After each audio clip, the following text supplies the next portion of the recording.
সবাইকে আশা করি প্রত্যেকে খুব ভালো আছো। আজকে এই ভিডিওটা করছি আমার যাদবপুর ক্লিনিক থেকে।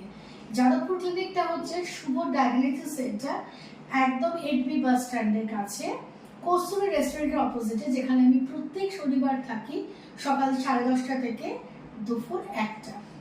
অনেকেই আমাকে প্রশ্ন করেছো হোয়াটসঅ্যাপে যে তুমি দুপুরবেলা যে সবজিটা খাও তার ছবি শেয়ার করো। আজকে তোমাদের সাথে দেখো আমি এই ছবিটা শেয়ার করছি। আমি আজকে নিয়ে এসেছি এই সবজিটা পাঁচমিশালি, কারণ আমি গরমকালে ভীষণ পাঁচমিশালি সবজি খাই। এর মধ্যে আছে লাউ, পেঁপে, ঝিঙে, পটল এবং ডাঁটা। সব কিছু দিয়ে 5 ফোড়নে 1 টিস্পুন অয়েল, এবং আমি মশলা ইউজ করেছি এর মধ্যে জিরের গুঁড়ো, একটু সবজি মশলা, একটু নুন, একটু হলুদ।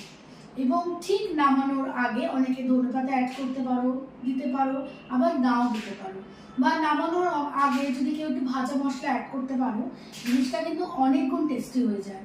এবং এই রান্নাটা কিন্তু আমি জাস্ট করেছি 1 টিস্পুন অয়েলে, কারণ এই যে লাউ, পেঁপে, ঝিঙে, পটল, এই সবজিগুলোর নিজস্ব কিন্তু অনেকটা জল থাকে, সেই জলেই কিন্তু সবজিগুলো খুব ভালো করে সিদ্ধ হয়ে যায়।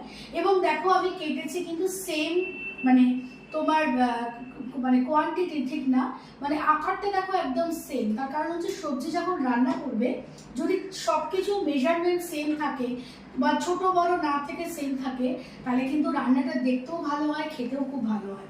তো আজকে তোমাদের সাথে গরমকালে একটা ভালো সবজি আমি তোমাদের সাথে শেয়ার করলাম, তোমরা বাড়িতে খেয়ে দেখতে পারো। এটা হচ্ছে হেলদি এবং টেস্টি।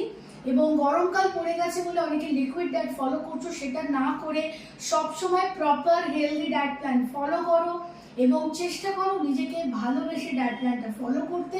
এটা দুপুরবেলা কিন্তু ভালো ভাত দিয়ে খাওয়া যায়, এবং এর মধ্যে প্রচুর পরিমাণে ভিটামিন, প্রোটিন, আয়রন আছে। তো তোমরা খেয়ে দেখতে পারো। আজকে তোমাদের সাথে আমি দুপুরবেলা এই সবজিটা রান্না করে নিয়ে এলাম, শেয়ার করলাম। এরকম আরো রেসিপি তো আমি শেয়ার করতেই থাকি। সবাই খুব ভালো থাকো, সুস্থ থাকো।